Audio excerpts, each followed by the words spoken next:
Listen up. Everyone's talking about Travis Kelce mentioning Taylor Swift after that Cardinals loss, but nobody is telling you what's really happening behind the scenes. What I'm about to expose will blow your mind and change everything you think you know about this relationship. Before I destroy the mainstream narrative with facts, hit that subscribe button right now and turn on notifications because I'm about to drop truth bombs that other channels are too scared to tell you. Let me break this down for you because apparently everyone else is living in fantasy land. August 9th, State Farm Stadium Chiefs get demolished by the Cardinals 24-17. Mahomes looked lost. The offense was trash and Kelce, he was completely shut down. But here's where it gets real interesting. In that press conference when Kelce mentioned Taylor, "There will be someone who will always make me feel like I'm a winner." The media went insane. They're calling it romantic, they're calling it sweet, they're trending hashtags like it's some fairy tale. This wasn't just some random emotional moment. This was calculated. This was strategic. And if you don't see what's really happening here, you're being played like a fiddle. Think about it. Kelce is 35 years old. That's ancient in NFL years. His stats are declining. His team just got embarrassed on national television, and suddenly he's making headlines not for his football, but for mentioning his pop star girlfriend. Coincidence? I don't think so. Here's what's actually happening that nobody wants to admit. Travis Kelce is building his post-NFL brand right now. While everyone's focused on the romance angle, this man is securing his financial future. You think it's an accident that every time he mentions Taylor, it goes viral? You think it's an accident that their relationship generates more headlines than actual football plays? Let me hit you with some hard truth. The Chiefs' offense without prime Kelce is mediocre at best. Mahomes is struggling to find reliable targets. And instead of focusing on getting better, improving his game, working harder, what's dominating the conversation? Taylor Swift. That press conference moment. It lasted 10 seconds. But it generated more media coverage than his entire statistical performance. More coverage than the team's struggles. More coverage than their actual football. And you know what? Kelce knows exactly what he's doing. This is the new NFL, people. It's not about championships anymore. It's about brand building. It's about staying relevant. It's about making sure that when the cleats come off, the money keeps flowing. Look at the timeline. Chiefs start struggling, Kelce's numbers drop, and suddenly every press conference becomes a Taylor Swift moment. Come on. This is business, not romance.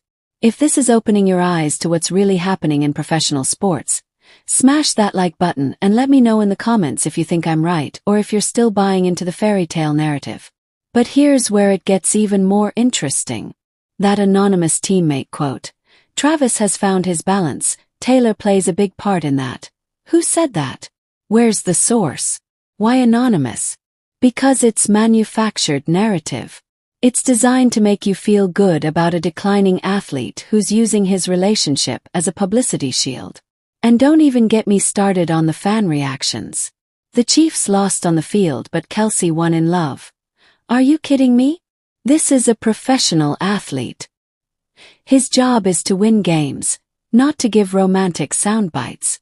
When did we become so soft that we celebrate athletes for being good boyfriends instead of demanding excellence on the field? When did participation trophies extend to press conferences? You want to know what real champions do when they lose? They get angry. They work harder. They don't make press conferences about their relationships. They make them about getting better.